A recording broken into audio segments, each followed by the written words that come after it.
Look around you right now. Take a very close look at the cars on the street, the houses in your neighborhood, and the things people are putting into their shopping carts. You are watching a financial tragedy unfold in real time, and the most terrifying part is that almost nobody realizes they are the victims. We are living through what historians will look back on as the Great Reset of wealth in the 2020s. And no, this is not some dark, shadowy conspiracy theory. This is the cold, hard, mathematical reality of an economic system that has fundamentally shifted its rules. The gap between the wealthy and everyone else is accelerating at a speed we have not seen since the Gilded Age. But the reason for this divide is not what you hear on the evening news. It is not because the stock market is rigged. It is not because the wealthy have some secret offshore bank account. The divide is happening because of what people choose to buy. Every single day, the middle class and the poor are voluntarily transferring their wealth to the rich. They are doing it at the car dealership. They are doing it at the electronics store. They are doing it on their smartphones with the click of a button. They are exchanging the most valuable asset they have, their future freedom, for depreciating liabilities that they mistakenly believe are symbols of success. In 2026, the margin for error in your personal finances has vanished. 10 years ago, when inflation was practically zero and interest rates were at rock bottom, you could afford to make financial mistakes. You could buy the expensive car, carry a little credit card debt, and still slowly inch your way forward. The economy was forgiving. Today, the economy is absolutely ruthless. Inflation is acting as a silent, invisible tax that is systematically bleeding the purchasing power out of your paycheck. The cost of borrowing money has exploded. If you make a mistake today, it does not just set you back a few months, it sets you back decades. I have spent the last 80 years watching how money moves. I have watched billions of dollars flow from the hands of the impatient to the hands of the patient. Wealth is not a mystery, it is a formula. And poverty, for those who earn a decent living but still end up broke, is also a formula. Today, I am going to tear down the illusion of modern consumerism. I am going to walk you through 8 specific things that the poor and the middle class buy every single day, which the truly wealthy avoid like the plague. These are the wealth destroyers. These are the anchors tied around your ankles while the water is rising. If you can eliminate these 8 purchases from your life, you will immediately change the trajectory of your financial future. You will stop acting as the liquidity for the rich, and you will start building your own fortress. This requires you to look in the mirror. It requires you to admit that some of the things you have been programmed to desire are actually traps designed to keep you working until the day you die. Let us begin. The first wealth destroyer, the financed status vehicle. There is no single purchase that destroys more middle-class wealth than the financed automobile. It is a mathematical catastrophe. You walk into a dealership, and the salesman does not tell you the price of the car. He asks you, what do you want your monthly payment to be? In that exact moment, if you answer that question, you have lost the game. Let me explain the physics of what happens when you finance a $60,000 car. First, the moment you drive that vehicle off the lot, it loses 10 to 15% of its value. It is the only investment most people make that is guaranteed to crash in value immediately. Second, you are paying 7, 8, 9% interest on a rapidly depreciating asset.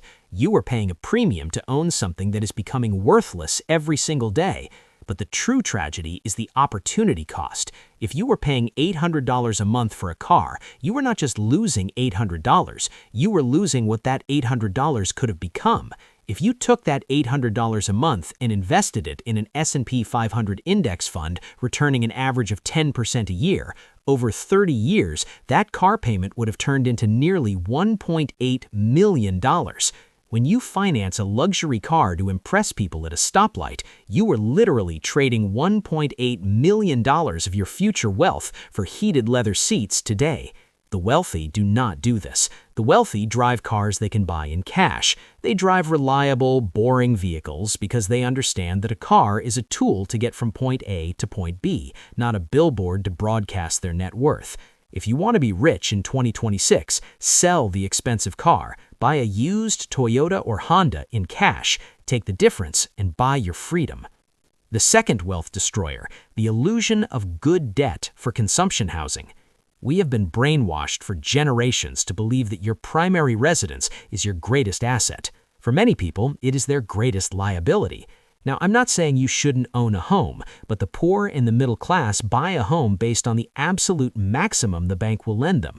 They buy a 3,000 square foot house with a massive mortgage, skyrocketing property taxes, and endless maintenance costs. They become house poor. All of their liquidity, all of their cash flow is trapped inside the drywall of their living room. A house only puts money in your pocket when you sell it, and only if the market has outpaced the cost of your interest, taxes, insurance, and repairs over the decades. Until then, it takes money out of your pocket every single month. The wealthy view their primary residence as a consumption item.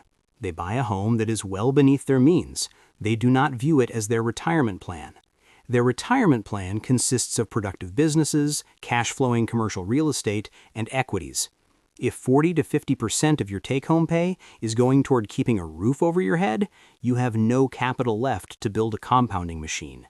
You are working for the bank, and the bank is very happy to have you as an employee. The third wealth destroyer, high-interest consumer debt. If you are carrying a balance on a credit card at 24% interest, you are participating in financial suicide. There is no polite way to say it. You are being mathematically slaughtered. Albert Einstein is often quoted as saying that compound interest is the eighth wonder of the world. He who understands it earns it, and he who doesn't pays it. Credit card debt is compound interest working against you with terrifying speed. If you have $10,000 in credit card debt and you are only making the minimum payments, you will pay tens of thousands of dollars in interest, and it will take you decades to pay off the balance. You are voluntarily giving away your labor to massive financial institutions. The wealthy do not pay interest on consumer goods. They use credit cards for convenience and security, and they pay the balance in full every single month, without exception. If you have consumer debt in 2026, you must treat it like a 5-alarm fire in your house. You stop investing, you stop going on vacation, you stop eating at restaurants. You throw every single available dollar at that debt until it is eradicated. You cannot build a skyscraper on a foundation of quicksand, and high-interest debt is financial quicksand. The fourth wealth destroyer, fast fashion and disposable quality. The modern economy is built on planned obsolescence. It is designed to make you buy things that break, wear out, or go out of style so that you have to buy them again. The poor buy cheap shoes that last 6 months. They buy them 10 times over a decade. The wealthy buy one pair of high-quality shoes that last 10 years. The poor end up spending more money over time because they are constantly replacing cheap goods. This applies to clothes, furniture, and electronics. The middle class buys to fill a psychological void. They buy the latest trend because the marketing algorithms on their phones tell them they need it to be happy. The wealthy buy for utility and durability. Every time you buy something you do not truly need, you are robbing your future self. You are taking a dollar that could have been sent out into the economy to work for you, and you are handing it to a corporation in exchange for a piece of fabric that will end up in a landfill in 12 months. Stop buying cheap liabilities. If you need something, buy the highest quality you can afford and keep it forever. Otherwise, keep your money. The fifth wealth destroyer, the convenience premium. We have become a society addicted to convenience, and we are paying a massive premium for it. The poor and middle class outsource their basic survival tasks to corporations. They order food delivery that costs double what the restaurant charges. They buy pre-cut fruit in plastic containers for 5 times the price of a whole piece of fruit. They pay for subscription boxes that deliver things they could buy at the local store for a fraction of the cost. This is the laziness tax, and it is bleeding the middle class dry. When you pay for convenience, you are not just losing money, you are losing discipline. The wealthy are incredibly protective of their capital. They do not mind inconvenience if it means protecting their wealth. They cook their own food, they do their own shopping, they audit their own subscriptions. In 2026, you need to ruthlessly audit the laziness tax in your life. If you are spending $300 a month on food delivery apps, you are destroying nearly $600,000 of future wealth over 30 years. Is that lukewarm burger really worth $500,000 of your retirement? Wake up, cook a meal, keep your capital. The sixth wealth destroyer, speculative lottery tickets. The middle class is desperate to escape the rat race, which makes them incredibly vulnerable to get-rich-quick schemes. They see their purchasing power declining, they panic, and they start looking for shortcuts. They buy meme stocks, they buy highly speculative cryptocurrencies, they buy options contracts they do not understand. They treat the financial markets like a casino in Las Vegas. This is not investing, this is gambling, and the house always wins. When you buy an asset with no underlying cash flow, no earnings, and no intrinsic value, you are playing the greater fool game. You are hoping that someone more foolish than you will come along tomorrow and pay a higher price for your worthless asset. Eventually, you run out of fools, the music stops, and the asset goes to zero. The wealthy do not speculate, they invest. They buy productive businesses that generate cash. They buy farmland that produces food. They buy real estate that produces rent. They look for predictable, boring compounding machines. If your investment strategy involves adrenaline, you are doing it wrong. Good investing is boring. It's like watching paint dry or grass grow. If you want excitement, take $100 and go to a casino. Do not play games with your life savings. The seventh wealth destroyer, brand name pedigree over practical skills. For the last 50 years, society told us that the ultimate path to wealth was to borrow $100,000, go to a prestigious university, get a degree with a fancy Latin name, and hang it on a wall. In 2026, the market doesn't care about your piece of paper. The market cares about what you can execute. Millions of people are walking around with massive student loan debt and degrees in subjects that produce absolutely zero economic value. They bought a brand name instead of a skill set. The wealthy invest in competence. They understand that the highest return on investment in the world is not the stock market, it is the human mind. But they invest in skills that have high market demand: coding, sales, complex problem solving, digital marketing, engineering. If you are going to spend money on education, it must have a direct, calculable return on investment. Do not buy a degree because it sounds prestigious at a dinner party. Buy training that allows you to solve expensive problems for other people. If you can solve expensive problems, people will pay you expensive amounts of money. The eighth wealth destroyer, storing wealth in fiat currency. This is the trap of the prudent middle class. The people who do not buy the flashy cars, who do not go into credit card debt, but who save their money diligently in a bank account. They think they're doing the right thing. They think they're being safe. In 2026, holding all your wealth in cash is the most dangerous financial decision you can make. Fiat currency, whether it is the dollar, the pound, or the euro, is designed to lose value over time. Central banks must print money to manage the staggering amounts of national debt. When they print money, your money buys less. It is a mathematical certainty. If you leave your wealth in cash, you are voluntarily paying the inflation tax. You are letting the government siphon away your purchasing power. The wealthy use cash only as a temporary holding tank. They use it as ammunition to buy real assets when the market crashes, but they do not store their life force in paper money. They immediately convert their fiat currency into hard assets. They buy businesses, they buy index funds, they buy scarce resources. They own things that cannot be printed by a central bank. If you want to survive the Great Reset, you must stop being a saver of currency and start being an accumulator of assets. The pivot, building your invisible empire. So, if you're going to stop buying these 8 wealth destroyers, what do you do with the money you save? How do you transition from being the liquidity for the rich to actually becoming rich yourself? You must build what I call an invisible empire. The people who will thrive in the 2030s and beyond will be the people who look remarkably average on the outside but are absolute titans on the inside. They will drive normal cars, they will live in modest homes, but their balance sheets will be bulletproof. Here is the exact blueprint for your invisible empire. Step 1. The aggressive gap. You must create a massive gap between what you earn and what you spend. This is the only way to generate the capital required to build wealth. If you eliminate the car payment, the high-interest debt, the convenience premium, and the fast fashion, you will suddenly find that you have a massive surplus of cash every month. This surplus is your army. Step 2. The defensive shield. Before you send your army into battle, you must build a wall.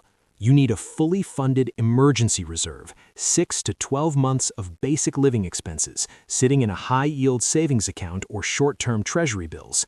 This money is going to lose a little bit of value to inflation, and that is perfectly fine. This is not an investment. This is an insurance policy against desperation. When the economy crashes or you lose your job, this shield prevents you from having to sell your real assets. Step 3. The ownership of human progress. With your shield in place, every single remaining dollar of your monthly surplus must be deployed into productive assets. For 99% of people, the absolute best vehicle for this is a low-cost S&P 500 index fund. When you buy the S&P 500, you are not buying a lottery ticket. You are buying a small slice of the 500 greatest, most profitable, most aggressive businesses in the United States. You are hiring the smartest CEOs in the world to wake up every morning and figure out how to make you more money. You are owning the supply chain. You are owning the technology. You are owning the future. You do this automatically, every single month, regardless of what the news says. If the market is at an all-time high, you buy. If the market has crashed 40% and everyone is panicking on television, you smile and you buy more. You let the miracle of compounding do the heavy lifting for you. Step 4. The mindset of the glacier. Wealth is not built in a day, a month, or a year. Wealth is built over decades. It moves like a glacier. It is slow, it is boring, and it is unstoppable. You must divorce your emotions from your money. You must stop looking for the thrill of the trade and start finding deep satisfaction in the slow accumulation of assets. You must learn to derive your self-worth from your financial security, not from the brand of your clothing. When you see someone driving a brand new $100,000 car, do not feel envy, feel pity. Understand the math, understand the chains they have placed around their own neck. Smile, get into your 10-year-old paid-off car and drive home knowing that your money is out in the world multiplying itself, building your empire. The final choice. The year 2026 is going to be a sorting mechanism. The economy is shaking the tree, and the people holding on to fragile branches are going to fall. The people who continue to buy liabilities, who continue to finance their ego, who continue to consume instead of produce, are going to be permanently relegated to a life of financial anxiety. They will work until their bodies break down, constantly complaining that the system is unfair. The system is not unfair. The system is entirely logical. It rewards those who provide value, who delay gratification, and who own productive capital. It punishes those who consume more than they produce and who demand instant gratification. You have the map. You know where the landmines are hidden. You know exactly what the poor buy and exactly what the wealthy avoid. The only thing left is the execution. The execution is boring. It requires saying no to things you want today so you can have everything you need tomorrow. It requires discipline. But I promise you this, the pain of discipline weighs ounces. The pain of financial regret weighs tons. Do not be the person who looks back in 20 years and realizes they spent their entire life working to make the banks and the corporations rich. Build your gap, buy your assets, ignore the noise, and let time perform its absolute magic on your portfolio. Subscribe to this channel. We are going to continue tearing down the illusions of the modern economy. We are going to keep you focused on the mathematical truth of wealth creation. The Great Reset is here. Make sure you are the one resetting your future before the economy resets you for you. Stay rational, stay patient, and start accumulating.